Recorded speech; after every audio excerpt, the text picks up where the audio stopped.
Ato kaugalingon dito sa unang Korinto kapitulo 1 bersikulo 9 ngon sa Biblia nagsuon kasaligan ang Dios nga nagtawag kaninyo dili tao nagtawag nato nga nagtigom ta diri no kay kun tao lang kabubuton sa tao di ko man ni diri magsuon di ko mo dula ini kan nga usa tawhanon na nako nga pagbati ngano man sakripisyo kayo no kun sa tawhanon nimo nga panghuna-una no pero kung kining atong gibuhat alang ni sa kahimayaan sa Ginoo, alang ni sa atong umaabot ato ning buhaton, no?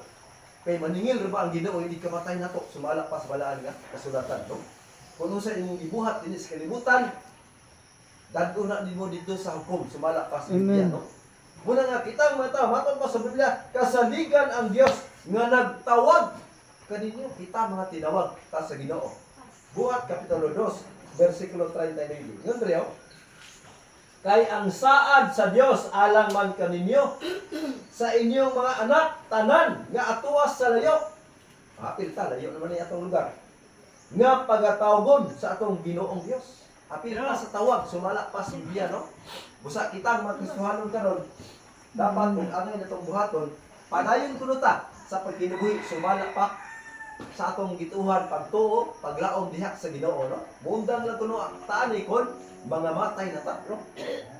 Ingon sa Biblia sumala pa sa gipadayag kapitulo 13 muundang ta mga mataw sukad karon bulahan ang mamatay tungod sa pag-alagad sa Ginoo. Daw di kay buot panahon muundang ka, labtan ka sa kamatayon, adi ka mahimong bulahan no. Ingon sa Biblia kung namatay ka, nga nagpadayon ka sa pagpangalagad sa Ginoo, sumala pa sa Biblia, ingon diri, sukad karon, bulahan ang mamatay tungod sa pag-alagad.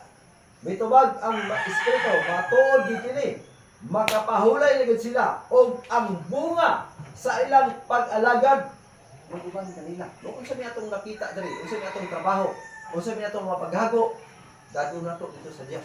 Sumala pa sa Biblia. Muna nga di kinahanglan nato makisuhanon magpadayon ta no mitras buhi pa kuno ta dinita sa Pilipos kapitulo 1 bersikulo 24 basaw na to sa gisulti sa Pilipos 1 bersikulo 24 basaw na ko ang gisgutan apan tungod og alang kaninyo labi pang maayo nga buhi ko no wala ngon si Pablo mitras buhi pa ta angay tang magpasidungog, magpasalamat sa Ginoo padayon ta. Sumala pa sa Biblia no. Muna gingon ni Salmista David matud pa dinhi sa 63 bersikulo 4, pasalamatan ko ikaw samtang ako buhi pa, no? Muna nga di kinahanglan nato nga naa pa ta buhi ta nga nalagad sa Ginoo, pasalamat ta sa Ginoo nga taas nga kinabuhi. Ngayon gihatag nato sumala pa sa Biblia.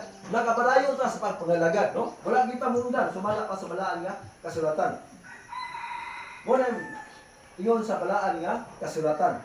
Nindot kayo ang sistema sa kinabuhi magsaon nga kung buhi pa ta nga nangalagad sa Dios, padayon lagi kuno ta sa pagpangalagad sa Ginoo. Mundang takon mga matay ta.